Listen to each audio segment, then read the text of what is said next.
red lights, mic check live. Stats on the screen, yeah, we break it down right.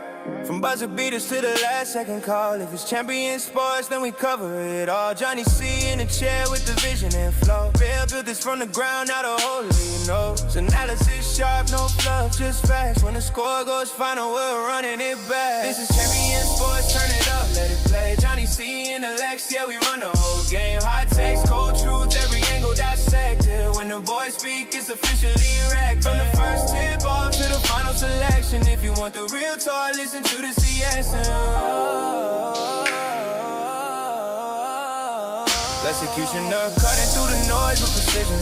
Every word hits hard, no waste addiction. The bass get heated, but the facts stay clean. Two voices, one standard, best show on the scene. No gimmicks, no bias, just knowledge and grind. If you miss a story, we'll rewind the time.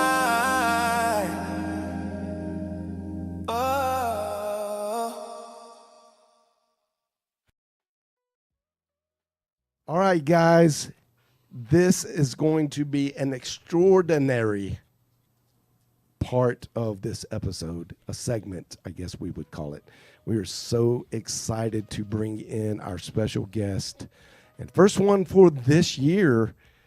And, we've been following him and the Cascade Hoops for quite a while, and it is Billy D. We call him Big Bill around here. Yeah. There you go.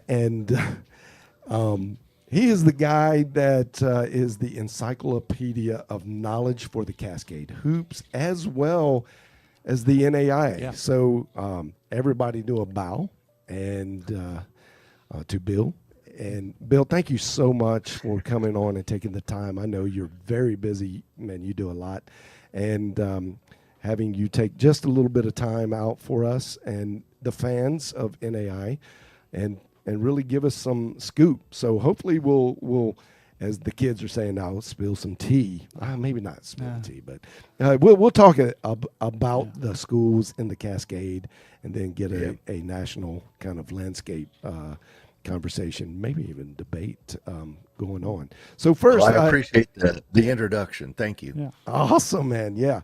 And I'm just jump right into it. All right. So maybe out of the big conferences, there I would say a top 10. There's 21 conferences in the NAIA. That's right. The top 10, I don't want to belittle anybody, so I don't want anyone to feel like shade, but let's say there's a top 10. Cascade is definitely in that top 10, and they are currently the conference of the reigning NAIA Red Banner champions in the College of Idaho. Mm-hmm. So that's about the extent most people know about the Cascade, except for those that follow you and follow the Cascade. But in a general way, we just don't know too much about how the Cascade works. So just give a few words and some idea of what kind of play the Cascade, like, is there a general style? I'm from the East Coast. I'm from North Carolina, so I could talk to you about ACC basketball, how Carolina plays, how there's a style that you can lean into. Tell us a little bit about the schools of the Cascade, how you got involved in Cascade, and really kind of, is there a theme to the Cascade, a style of play? Take it away. Well, the Cascade Conference is made up of, it's about half state schools, half private schools.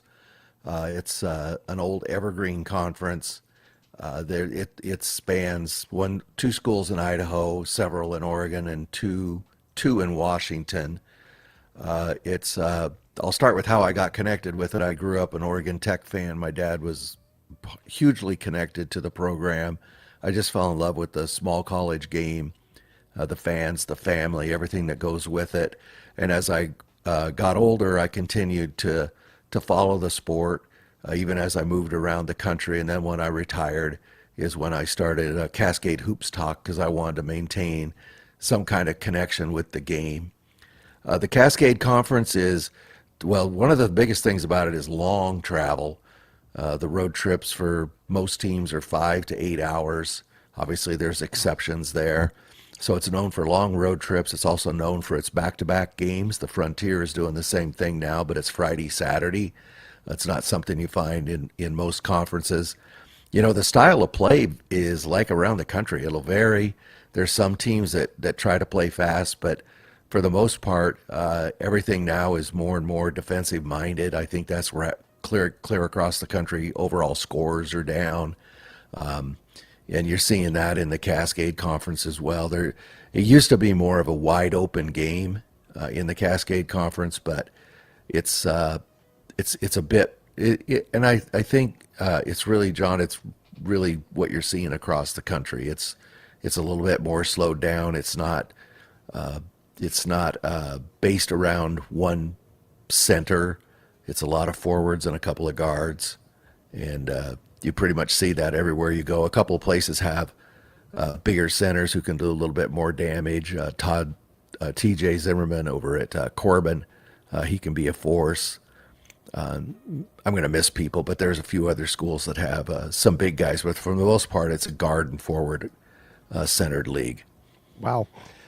So the little bit I do know usually kind of centers around College of Idaho. Have they been a perennial powerhouse in the Cascade? Are they notorious? Is that a dynasty for Cascade? Or are we just seeing this? We've kind of tuned in since they've really gotten good. No, College of Idaho's had a great program for years.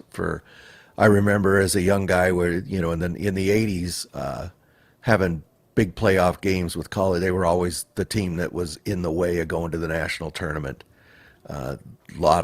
It goes back a long time. Now they were down a few years, like most programs take a little bit of a dip.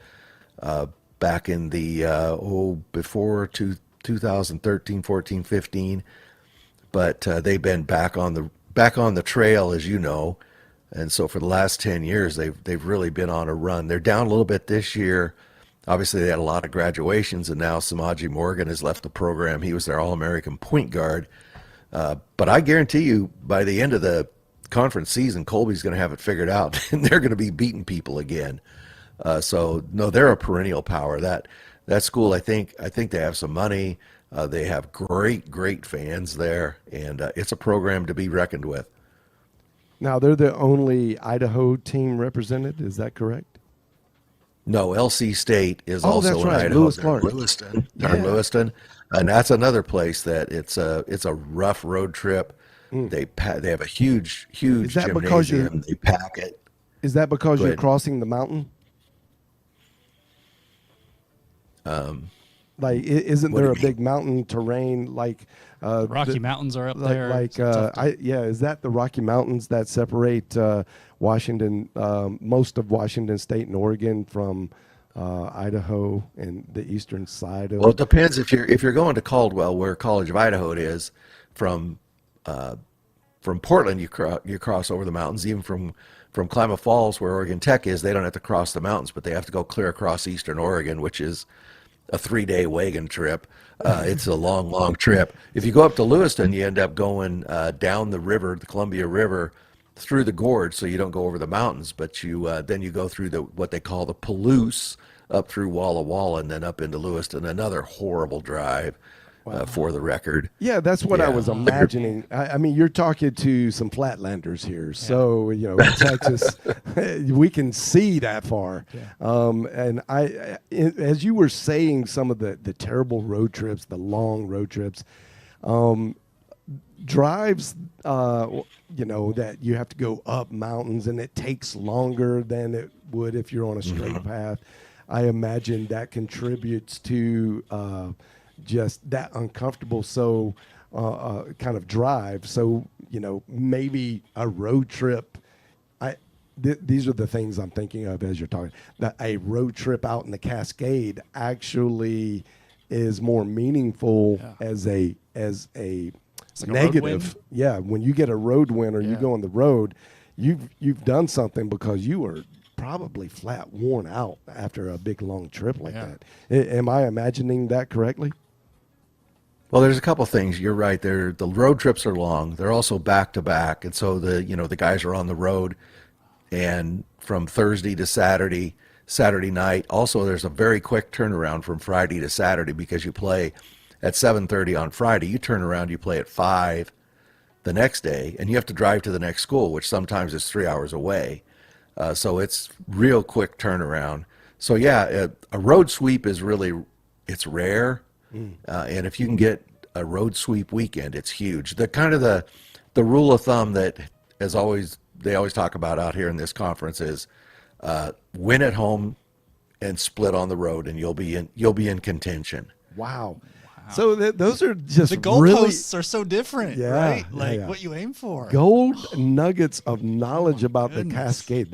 That's like, I mean, you're used to it, man, Yeah. but just understand from people that just don't know, and we're just trying to figure this out, that there is a little X factor complexity to that now that we know. Yeah. It's special to win those games. Yeah, we can think about that much differently, and it's harder to win road games out sure there. is. Wow. Good That's to- a- good It is play. tough. Well, it's tough to win road games anywhere, but Yeah, right. Yeah. No, I mean we get that, but when you add on like how tough it is, I mean I think that is a huge point of interest for potential fans and fans of the game, and it's just good knowledge to know and understand. I think I personally, if I'm trying to weigh into selection committee as maybe a arc raider or some kind of coach that has some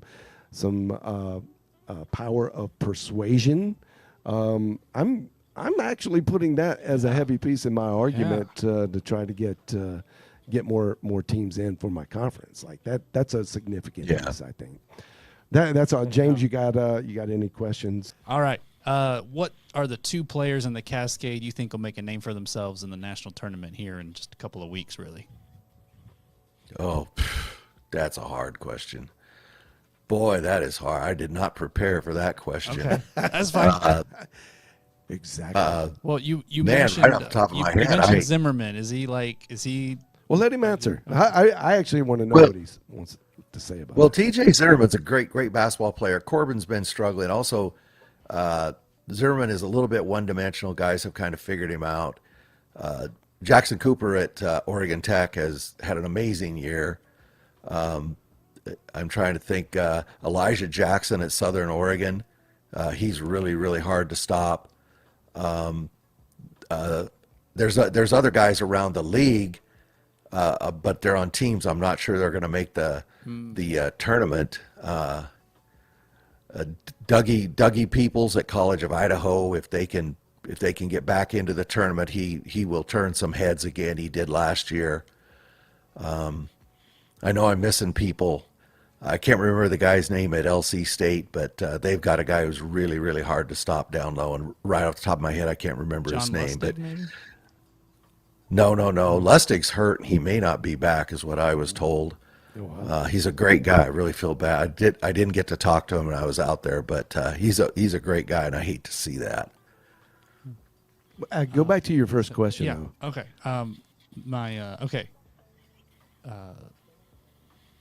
Question for you on the just looking in the conference, right? You've got Okay. 10 guys right now. There are only 10 guys averaging 15 points a game, only one averaging 20 plus a game. Is that indicative of not having elite scores, or the defense in the Cascade is really elite this year? Well, part of that is teams play a lot of guys. Like College of Idaho will always spread their scoring out. Even when they're winning national tournaments, they never have anybody scoring big numbers. I think that, I don't know if I wouldn't say that the offenses are down. I do, when I look at stats, because I look at them every night like you guys do, it just seems that the scoring is so distributed, and you have different. I worry about a team if I see the same top scorer every night, and you don't see that often. That concerns So Yeah, no, from a team Yeah. concept, yeah.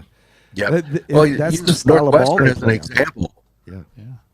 Yeah. Look at Northwestern. They got Van Kalsbeek and Langsy, two of the toughest guys to stop in the country, Yeah. and they've lost 5 games because people kind of figure out how to stop those All two. right, put a pin on that one. Don't go too far on that. because we're going to circle back when we start talking about the national landscape. Okay, fine. and- But I mean, that's just an example. Yeah, no, that's good. That's good. I want to talk about Corbin that. has, Corbin has a guy, his last name's Gold.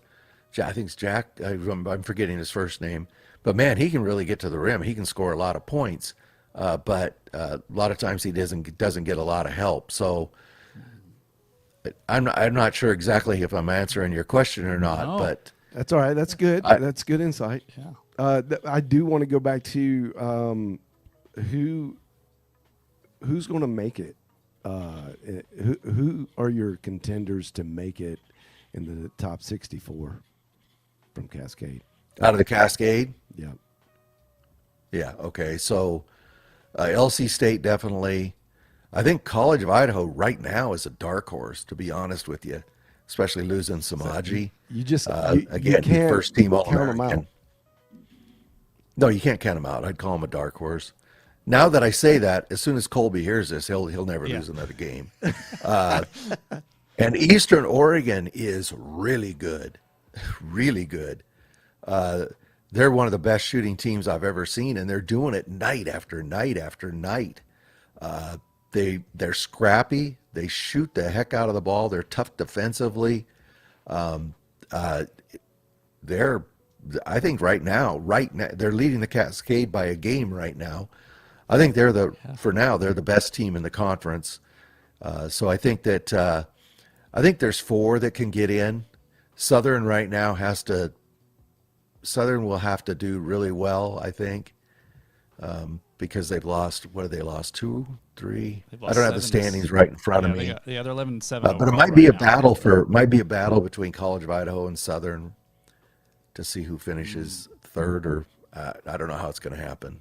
So you feel like 3 teams in, maybe 4, 5 would be a stretch. There could be 4. I mean, if you look at the power ratings, and again, I don't have them right in front of me, but there's probably 4 teams that could make a case. But we're only halfway through the conference. Yeah. It's early. Yeah, I think we're projecting that best case scenario for everyone. Obviously, you throw anything that we would say kind of out if there's an injury, a significant injury, or things like that. But so we're leaning into these are going to be best case scenarios. Who's going to be? It's always fun that from for entertainment value, and I think the reason people watch is people love stats. They love to make projections. You love to imagine the what could happen kind of thing in those scenarios. It just makes it. In any sport, that's just what makes watching sports and having sport community is about. And of course, discussing all the games and, what would happen, why didn't we play better? Or why did we play so bad? Stuff like that. But because we don't have a ton of really the eye test on Cascade, it's hard for us to tell how to rank them. We can look at the data, and I'm a real data-oriented guy. I really just like the data to tell me the story. But, yeah, I mean, you've mentioned some things that really go into X factor, and you can't put that on a data sheet. But where would you rank Cascade? All right, I'm start getting into the controversial stuff. All right, so if you were to rank the Cascade Conference, and the national landscape, where are you putting Cascade? Well, if you look at Massey, it's I believe 5th. I think that's probably close, somewhere in that top 5. It's the Cascade had some had trouble with the GSAC this year in the preseason. So there's one conference. Anyway, I would say probably 4 or 5 out of the 21 conferences. Yeah. Yeah. Okay. And that's where Massey has them. Okay. I'm not a huge fan of Massey, but it's the only data set that has it. So you've got to be watching our data. We put some data together, but again, I mean, this is just data, pure data stuff. Not obviously you have to use an optic test and because these every conference, big conference, beats up on each other. So it's really hard to tell unless you see. But right now the raw data has Cascade at number 8 for our data, not Massey. So I sense that they probably could be a 7. I don't think Cascade right now is going, at least no huge chance they're going to break in the top 5 unless some other things happen. One of the outliers is the Mid-South because they're not a big conference.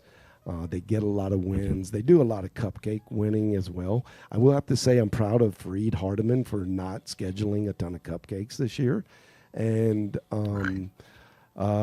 those guys, that's tough when they get into conference play. They play each other twice, maybe 3 times. I don't know if it's a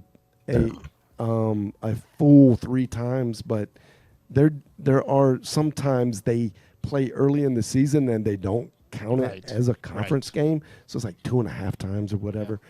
It's just harder for them to get as many conference games. It's just not a big conference. But so they represent like at number 2. So our data is showing Crossroads 1, Mid-South at 2,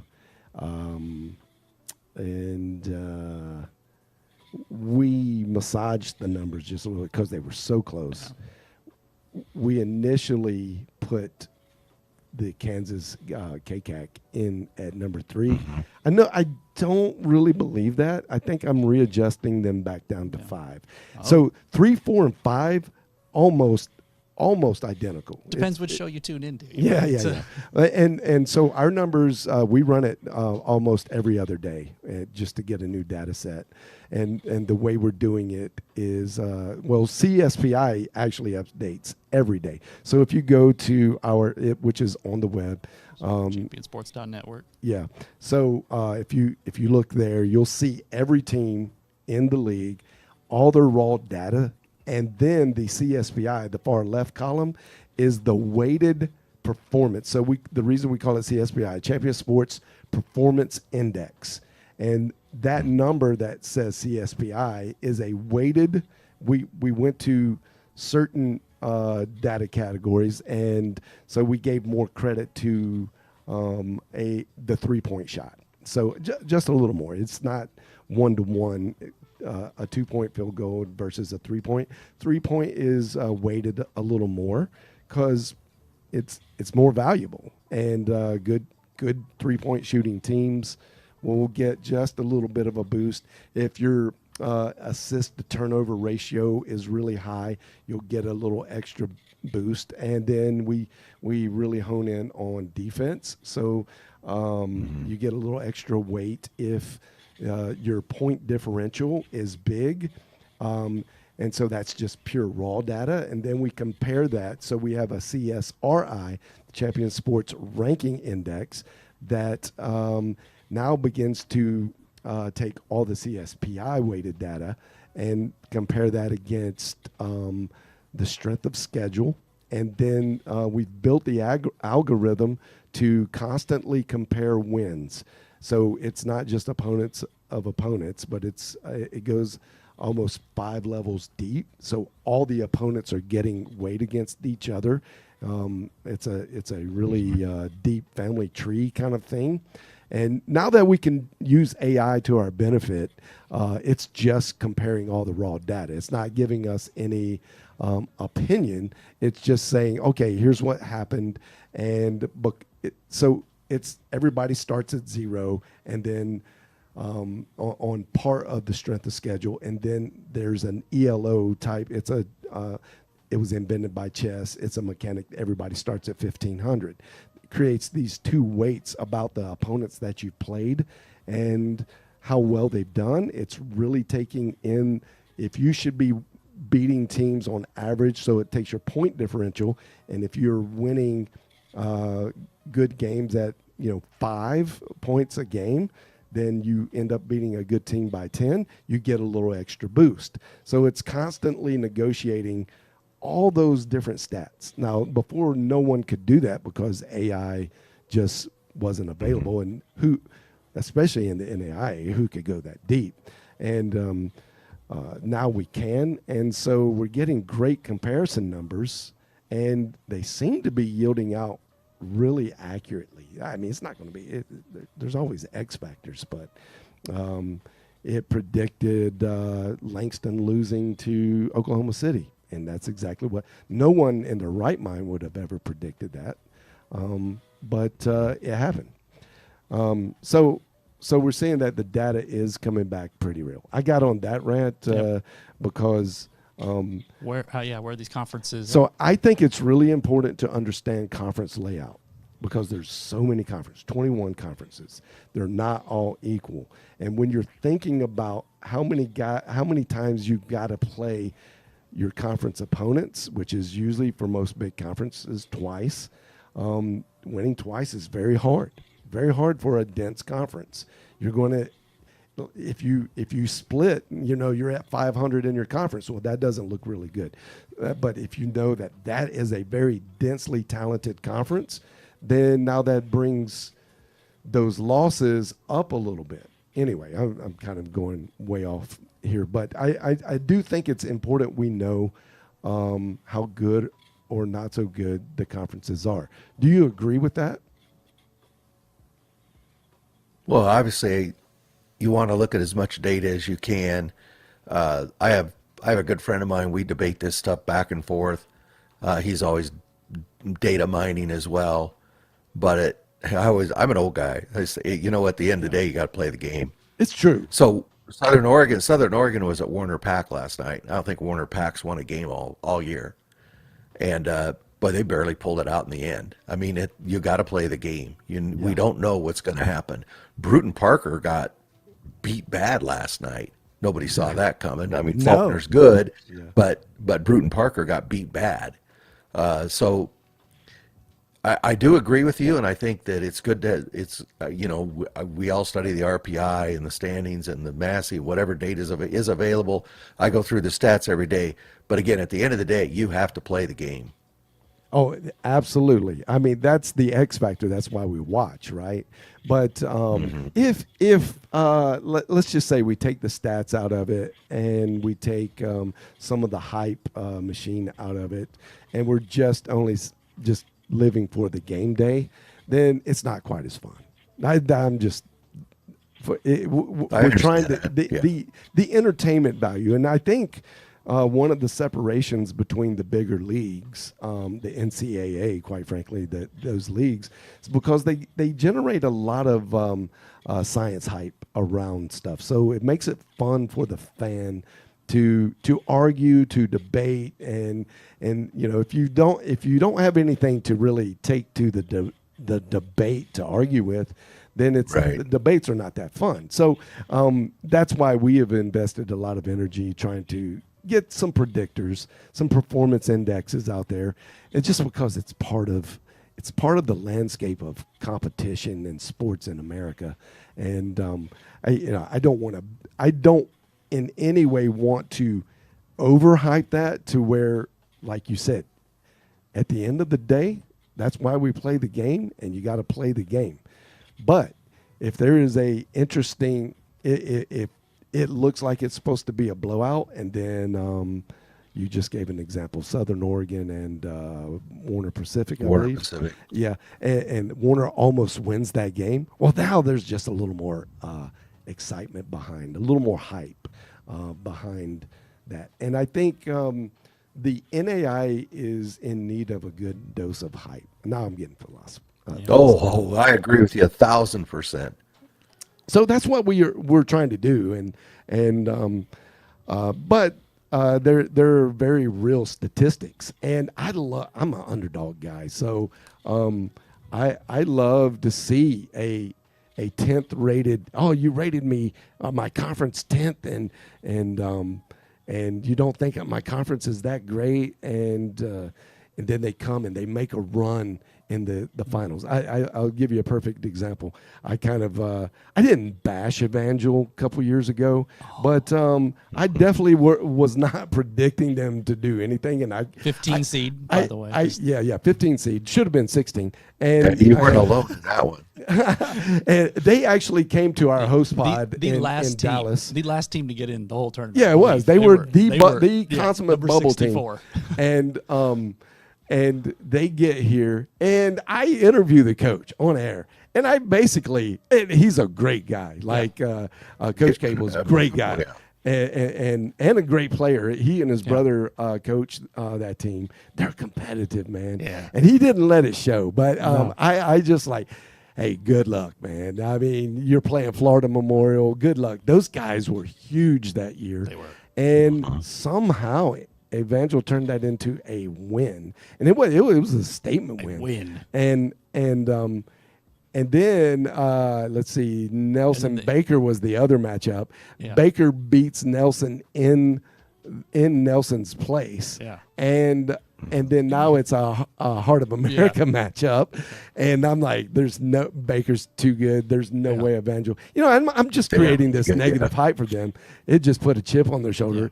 Yeah. They went to the we can't say Elite Eight, but they went to the Great Eight, I guess. Final eight, Final eight. And man, what a run. And I think because we kind of create some hype, even if it's a little bit of a negative spin, the challenge is great.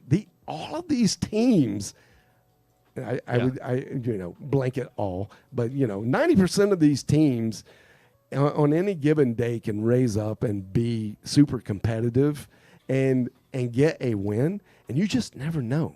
You just never know what that one big win could lead to, and a team could find something, a coach could find something, and then the next thing you know, at this point in the season, you were in the back half of the pack, and then all of a sudden you go on an 8-game winning streak, and you got a shot. You got a shot at the end. That's fun to me. And nobody, when I say nobody, it doesn't seem like people in the NAIA hype up that. And I don't know, we just want to be kind of a voice that really gives a spotlight to these great student athletes that don't get any shine, and the coaches and the pro. I love these schools. I like the story and the history of the small private schools that are out there, and this great competition we call the NAIA. I don't know, maybe I'm overplaying that, but that's just the way I feel about it. But you got anything to add on that, Bill? Oh, which part? All of it. Take over, man. Take over. If not, I got a question for you. I just want to pick up on, my tagline is NAIA basketball is the best entertainment value in America. And I believe that wholeheartedly. I think that anything that you can do and we can do to, increase the interest, like you were just talking about, whether it's through stats or, just the other thing that I really focus on is I do everything I can so that people know who the student athletes are. That also draws a lot more interest. For some reason, it's great basketball.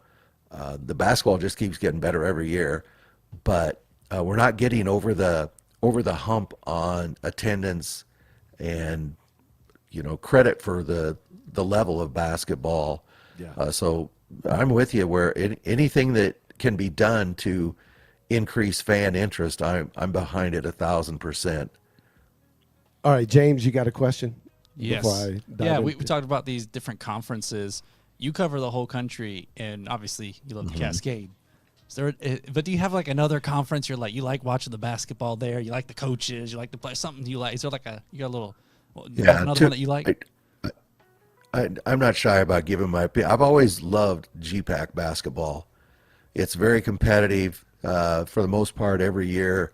I always joke that 8 teams are, they're going to play all year and they're all going to be within a half a game of each other. It's an exciting conference. I do really like the coaches there. I've had a lot of interaction with them. Also, the Crossroads. I've been out there 3 times now.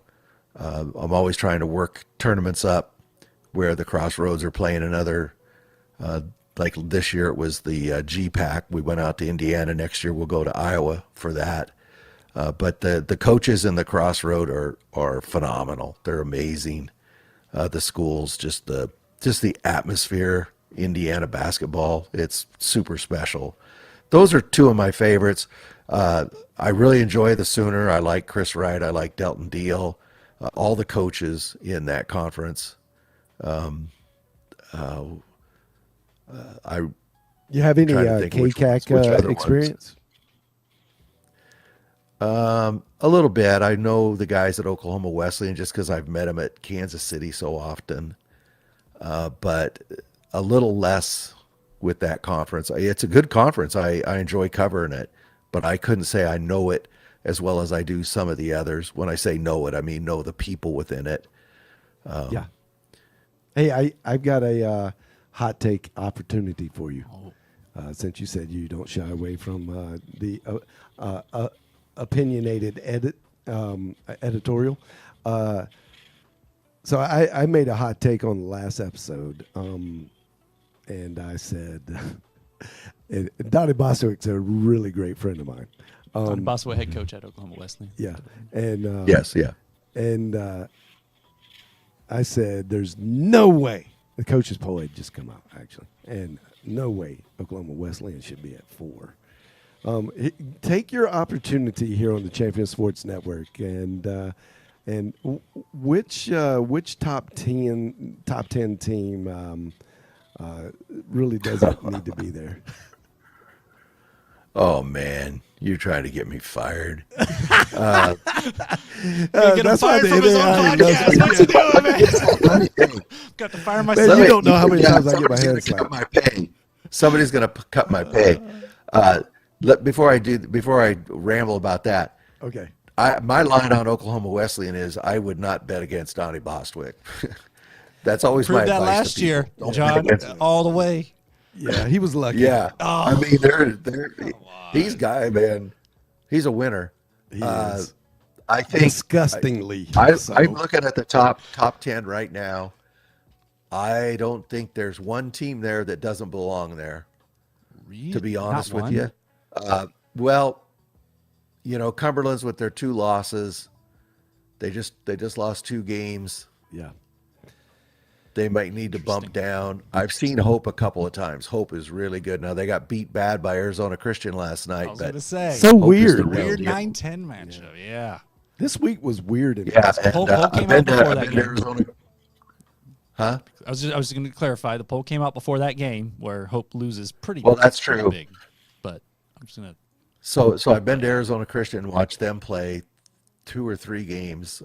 They're very good. They're not as good as they have been. They might slip down a little bit. Ave Maria, people keep doubting them because of their size, but they win every race. They're a racehorse team, and they just keep winning. They beat Kaiser at Kaiser. Yeah. So Hard should to do. both those Sun teams be right there? I don't know.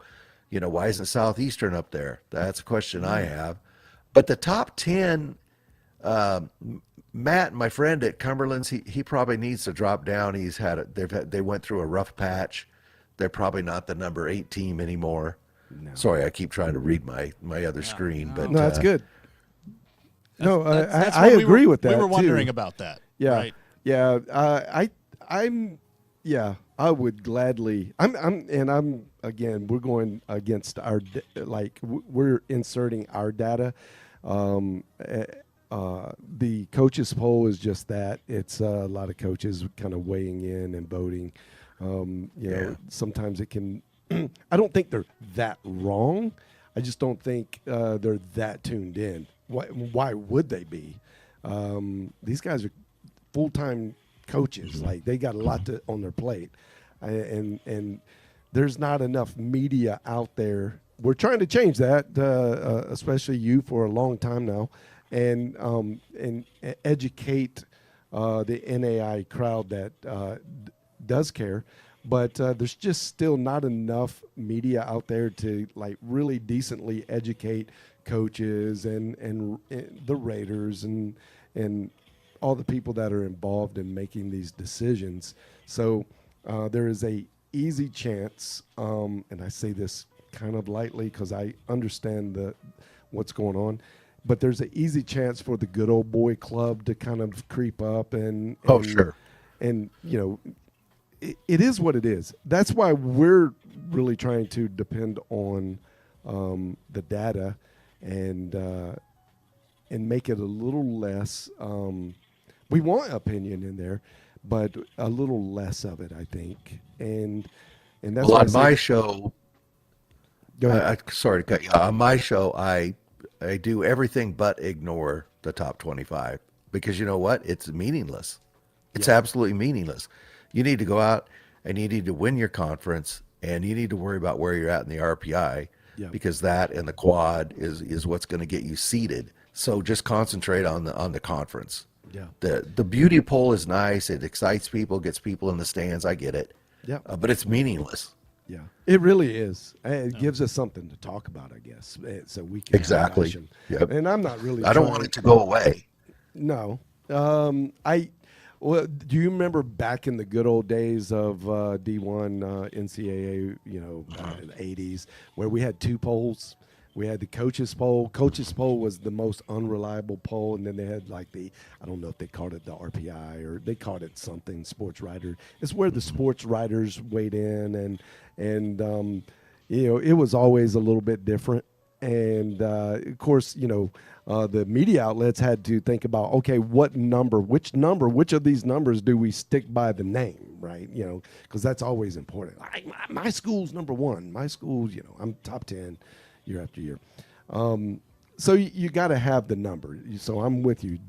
We don't want it to go away. I would just like there to be on the NAIA website, not just the coaches poll. I'd like to be some kind of juxtaposition type of poll. Yeah. If they say the same thing, then great. That's great. But I doubt they would. Yeah. I guess we just need more sports writers. I don't know how to fix that, but There's more podcasters now. do what we do Yeah. and kind of come out. So we're definitely advertising. We've created a way to grade these, and we have a champion sports rank. So it looks so different. I got Graceland at 10. I know that sounds insane. That's surely by the numbers. I'd probably put them at 12. I'd probably put Oklahoma Wesleyan at 11. To me, Arizona Christian not worthy of being in the top 25 right now. I would say receive votes, but around 30, and let them earn it back. I was on the Arizona Christian hype train at the very. I'm like, man, this team. I told Jane, he thought I was crazy. I was like, this team could win it. This team could win it all. Mm-hmm. They just got Drew Goodline. These guys, they look mature.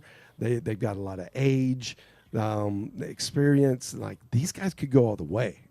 Okay, so right now in the Massey, Arizona Christian number 4, in the CSPI, which is on James Sports Talk Network, 44. Yeah, that's Talk about a gap. CSPI is not the same as the CSRI. It's true. But the PI is just the performance. Performance, index. right. So sheer Massey performance to CSPI is 40 spots is it's terribly big. different. Now, they did just get that win. Yeah. They got the win. It's Hope International, so, Well, that's a conference. It's hard to win in the conference, and I would expect the top teams to split. It's extremely hard to win at Arizona Christian. I will attest to that. Yeah. Hey, so have you been in that gym? There. I've been there. It is one of the toughest gyms to play in the country, if not the toughest. It's tougher than Dort. Take my word for it. It is. Really? Those Dort fans are crazy, man. The lighting, the fans are great, but the lighting and it's a weird setup. If you don't play in there, you get in there, you get a shoot around, then you go play. It's an odd place to play. I mean, they do a great job there. I'm not taking any way for. No, I mean we see it when we watch it. Yeah. It looks weird. It just looks weird. It's a tent. Yeah. It looks like a tent. That's it. It is a tent. Yes, I mean, we asked that question. The sides will shake when the wind comes up. Wow. But the lighting is so low. I've had guys tell me I shot that 1-3 and I couldn't see. I had to guess where the basket was because You couldn't see the rim? the lighting is different in there. And you know, if you play in there all the time, you figure out don't pull up here or there. Now that's just anecdotal. One guy told me that, but it's a completely different place to play. Now Arizona Christian does everything they could to make it work. Rudder does a great job. I'm not dishing on Arizona Christian, but I'm telling you, it's a one hell of a home. It's one hell of a home court advantage. Yeah, it looks like it would be. Okay. Any other? No, that's all right. Any other strange? Like, since we're talking about it, what's another strange place to play? Well, from my experience, one of the hardest places to play is up in Washington at a school called Northwest. It's a small wooden gym with the rafters, and you know, they have these all over the country, but it takes probably holds 400 people. They get 200 students in there, and you just can't even hear yourself think. That's and awesome. It's a small gym. It's about 87 feet long, and you really can't run. You know, and they recruit these great big guys, you know, and you can't run them to death because, you know, they back up 3 steps and they're already guarding the 3-point line. So that Northwest gym sounds a lot like Texas College. They have that small little cracker box, and UNT Dallas. You're in the fans if you're out of bounds, and they'll let you hear about it too when you get there. Yeah, they shove you back on the court, and then you run. They pad the walls with those like cheerleading pad things, but you barely have enough room to take the ball out of bounds. I kind of. It's endearing to me. I'm an old school guy, so it's. Feels like the open gyms a little bit. It gets really, really loud. No, not necessarily open gym. It just if the fans show up, it is hard to play in those places as an opponent. Yeah, that's one of the biggest things. A gym can be almost anything. If it gets enough people, it's going to be really difficult.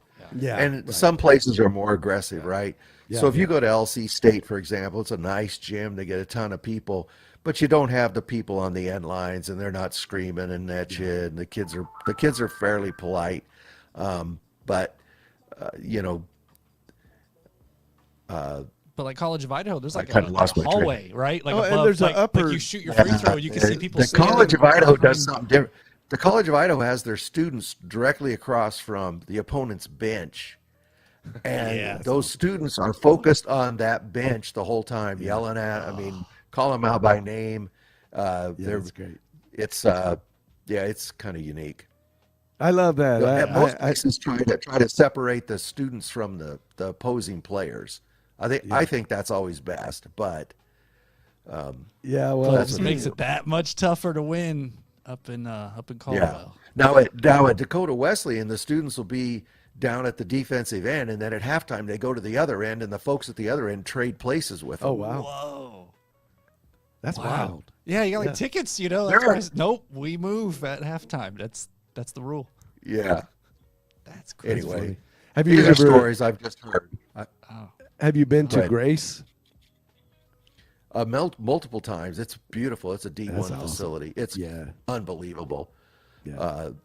I went to the new Platte up at Huntington. That's very nice. It's more open. Mm-hmm. Indiana Wesleyan, Lucky Arena is pretty nice, but they're building a brand new IM3 there.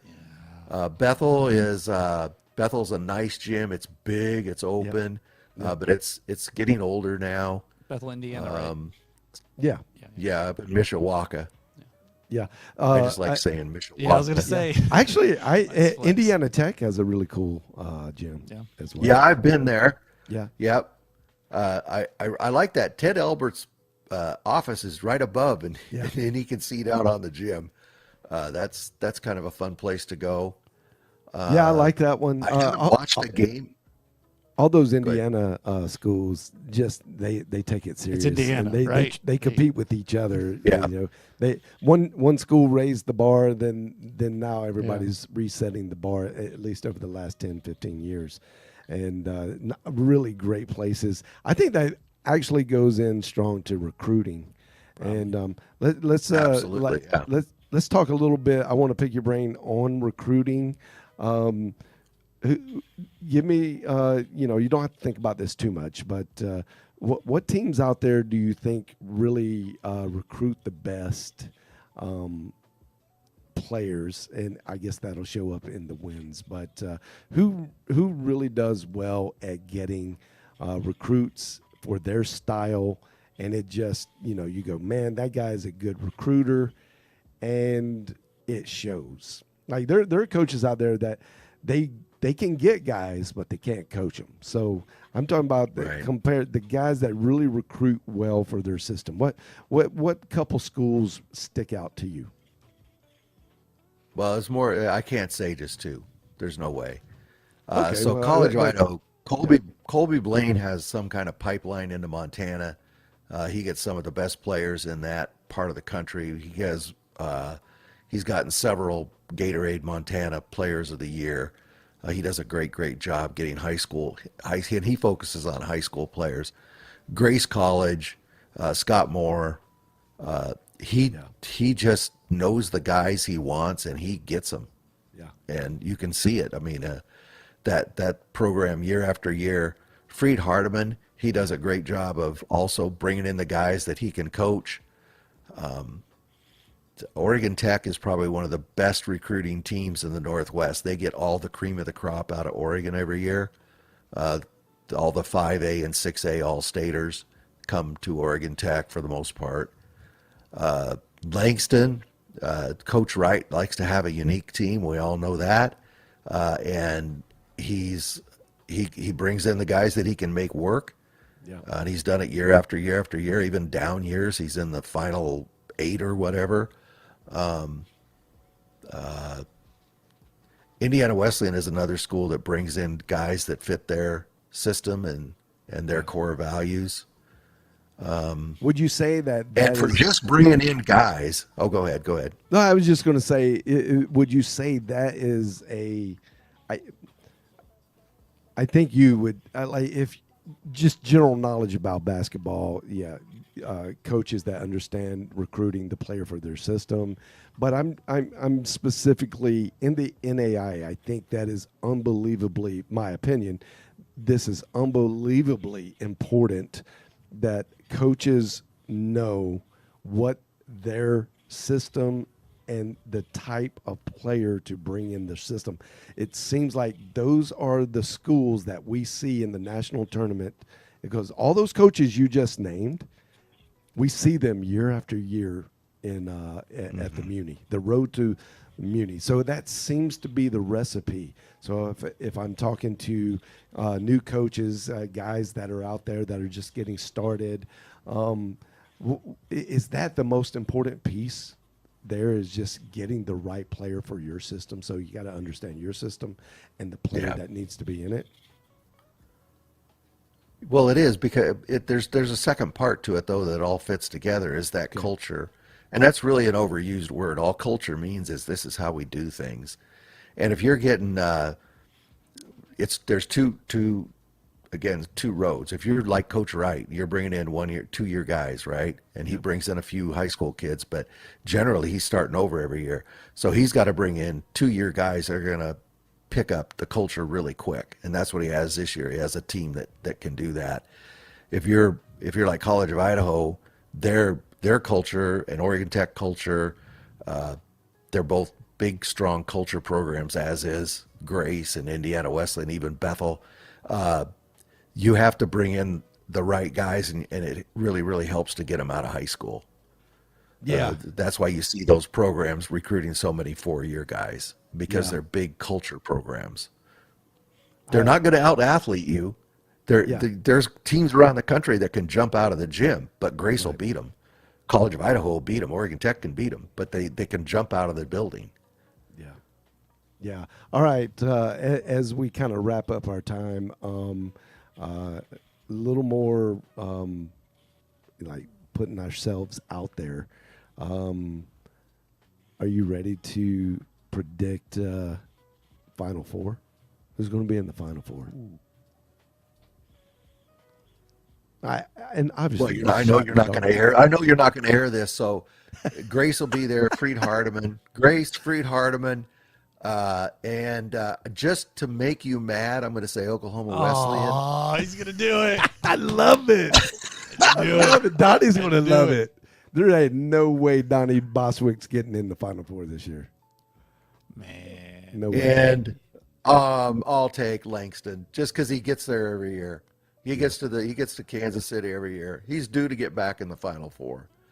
Hey, Yeah. right now it's It's true. No, there's I'm 20 just saying we're teams having to fun. pick from. Yeah. There's too But much. Oklahoma Wesleyan for sure. Bet against Oklahoma Wesleyan at your peril. That's what I've learned. Yeah. Well, I feel that way about Langston. Like, and we said this yesterday. Like, there's not one team in America, I mean, that's got any kind of sense about them that goes, oh yeah, let's take on Langston. Let me game plan. Let's just do that. Let me, like, nobody wants to. Man, that is because the defense. It's unbelievable. They're suffocating, man. And Donnie Boswick does a good job. He's a defensive-minded coach. Oh, yeah. Like, he gets them to buy in. That is his team. Like, you're He not likes gonna, rock fights. Yeah, he does. He really does. That's great. That's a great analogy.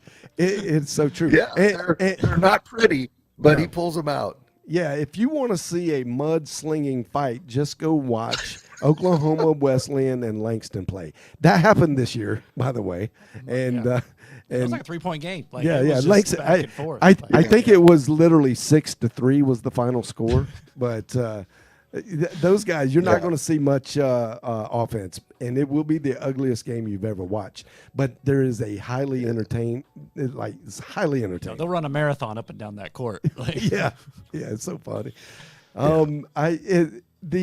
So, but to Grace, Freed Hardeman, Oklahoma Wesleyan, and Langston, I I mean, I'll go that's with the that. low-hanging fruit, Okay. I think. Just going to be as wrong as everybody else. No, I think that's good. I think that you're probably pretty close, man. I mean, in 3 out of 4, probably. Don't not Oregon Tech though. No, come on. don't count out a Georgetown. I don't pick against him and I don't pick for him. But for 40 minutes a game, man, you won't find a bigger fan. Yeah, I'm a that's huge awesome. Oregon Tech supporter, and I always will be. Yeah, I love Yeah, that. and love that. I would probably, my head would probably explode if we got to the Final Four. Well, I'm Oregon wishing that Tech's for good. you I guys. don't know if Yeah, they're quite they're there. top 25. Now that you've said that, we're going to wish that for you, and I hope it happens. Somebody other than College of Idaho, from the Cascade, I'd like to see way up there. Yeah, and with all due respect to Colby, I've been saying Yeah. the same thing. Yeah, Chris Kemp at Eastern Oregon, he has a very, very good program this year. Don't overlook him. Yeah. that's good. I like that. Okay, we'll keep our eye on Yeah. those guys. There was, I mean, obviously we got to always watch out for Walla Walla. My bad. Yeah, cut that one out. Yeah, I'm a terrible person. My bad. No, I love the underdogs. I want someone from down under to really make moves, find themselves. There's something great about a story that that you can see in real time happen, and I love that. Like, off season is Absolutely. great. You can make things happen in off season, right? But to see it happen in real time in a season, you know who I think, and it's going to sound like we're Sooner biased, and we probably are, but there's 2 teams in the Sooner that I don't think are getting enough credit, and that's MacU and Oklahoma City. Now, this might not work out for them this year, but because they both lost last night to the top 2 teams, statistically at least, in that conference, and that Langston beat OCU. But OCU beat them a couple weeks ago, and then I believe Nelson beat MacU last night. Pretty good. That was good because Nelson really took it on the chin on last Saturday when they lost to Ozarks. That just shows you got to be on your game every night. No, I don't think anybody Every would have night, you predicted. do. Yeah. So I do think MacU, they started off not great, and they're finding themselves. I think they're going to make a really, really strong. And Josh Gamblin, one of the really, really good guys. Absolutely. And he's got a ring, so he knows what it's like to be there. He knows how to coach a team to get there. And that year they kind of snuck in and did some damage and made just a great, great run. This team gives me a little bit of that vibe. That team was a little from wire to wire, a little more proficient. This team seems like it's learning on the go. So if I had to make a dark horse pick, it could be like MacU. I don't ever count Georgetown out of anything, just because when it comes to postseason, they just figure it out. I don't know what it's. No, Chris Briggs is. Yeah, he's another guy you don't want to bet against. Yeah. For sure. Yep. For sure. So, they're doing. Freed Hardeman has really entered into a great few years of just nailing it, and so they're becoming perennial. Where Georgetown used to carry that mantle, I just don't know if anybody's going to beat out Grace in Crossroads. Who could do it? I don't know. Bethel can't. Yeah, not yet. Yeah, but they were at Grace. True. Grace still has to go on the road for a few games, and Yeah, we'll see. the universe doesn't like undefeated teams, so Yeah. I always expect everybody to lose one at least. It'll be Huntington again, like a couple years ago. Yeah, Huntington could definitely beat them. Yep. Yeah, we know when Jared I Hawk was. has done a great job in his first year. Oh, really? They've last couple years they've just been. They had the Goodline brothers and another set of brothers, I believe, and they tenacious. If I had a word for Huntington, just tenacious.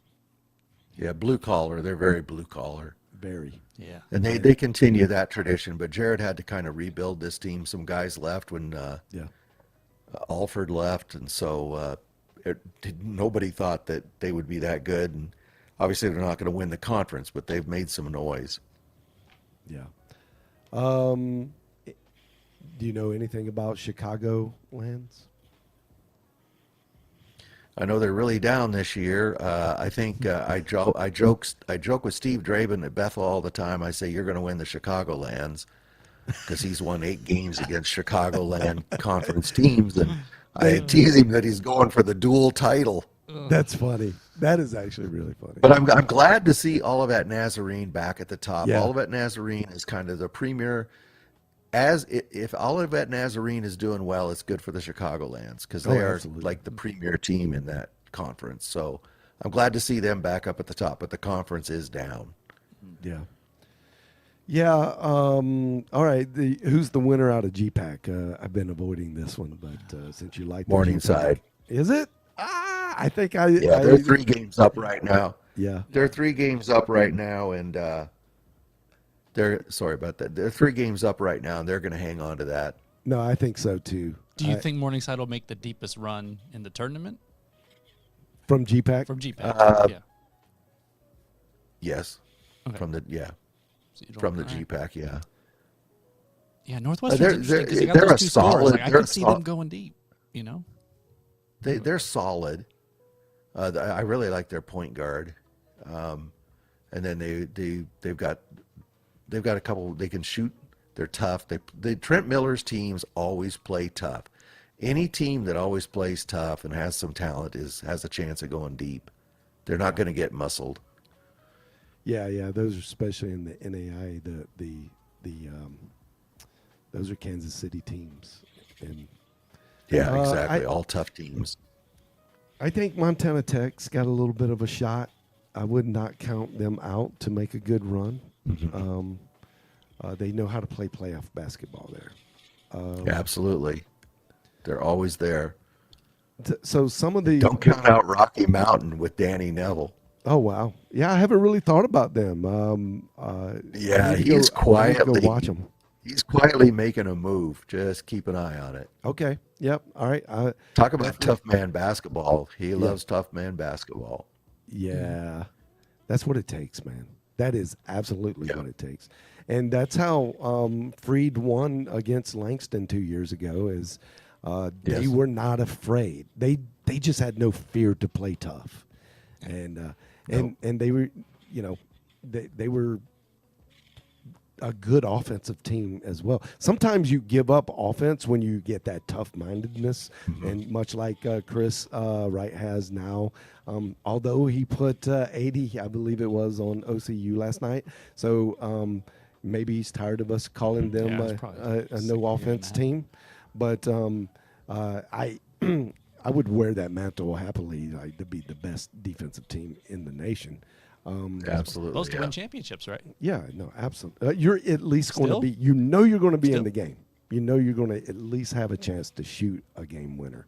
So, but Freed, I love it that they had both. They had offense and defense. They were never scared. Very consistent team. Yeah, You know? very, very, very. And They're very consistent program. yeah, I'm with you. I'm high. I think stock's up, even though last night it wasn't a good look. Bruton Parker, I think, is on the come up. I don't think they're in, but they're no danger of them making a run yet. But Leonard Epps out there he is a great come up coach.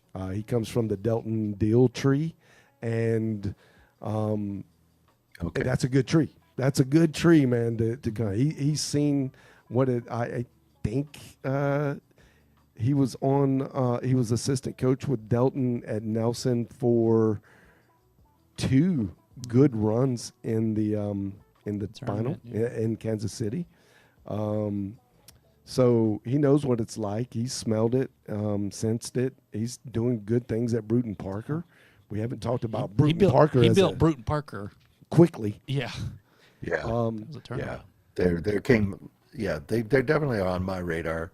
Yeah, I think Guys, I hate watch to out. do this to you, but I'm gonna have to wrap up here soon. Yeah, absolutely. We will definitely wrap it up. And but I just want to put in one word for Georgia Gwinnett. Keep them on your radar. Keep them on your radar. Absolutely. They're Chase very Teichman athletic. has a great job there. Yep. All right. So I'll go into the ending where we can cut it. All right, guys. So it was so fantastic to be able to have this time with the I think he's famous. I was going to say infamous, but the famous Billy D, the guy that really knows so much. He is the encyclopedia of NAIA basketball, and he has taken the time to spend with us. Thank you so much, Bill, for just being kind and gracious to give us your time. We really respect your knowledge point and watch you all the time. We try to tell everybody that we know from our side to watch what you're doing. You're one of the great guys, not just a good guy, but great guys for the NAIA. And I hope they continue to show you love and help you build what you're building. It's good. Cascade Hoops, not just Cascade Conference commentary and information. It is that, but it's much, much more. Bill, I would say, if you want to know something about the national landscape of NAIA basketball, go talk to Bill at Cascade Hoops. All right, guys, have a great night. We'll see you next time.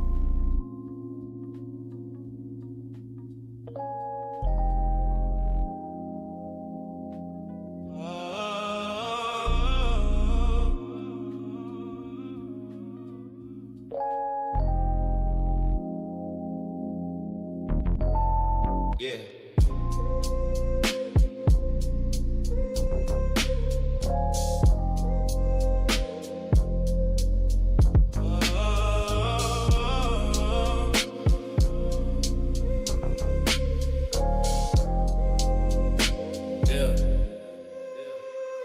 Friday nights, red lights, mic check live. Stats on the screen, yeah, we break it down right.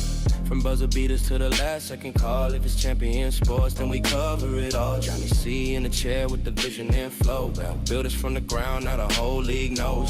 Analysts are sharp, no fluff, just facts. When the score goes final, we're running it back. This is champion sports, turn it up, let it play. Johnny C in the legs, yeah, we run the whole game. Hot takes, cold truth, every angle dissected. When the boys speak, it's officially reckoned. From the first tip off to the final selection. If you want a real talk, listen to the CSN. Yeah, execution of cutting through the noise with precision. Every word is hard, no wasted diction. Just get heated, but the facts stay clean. Two voices, one standard, best show on the scene. No gimmick, just knowledge and grind. If you missed the story, we'll rewind.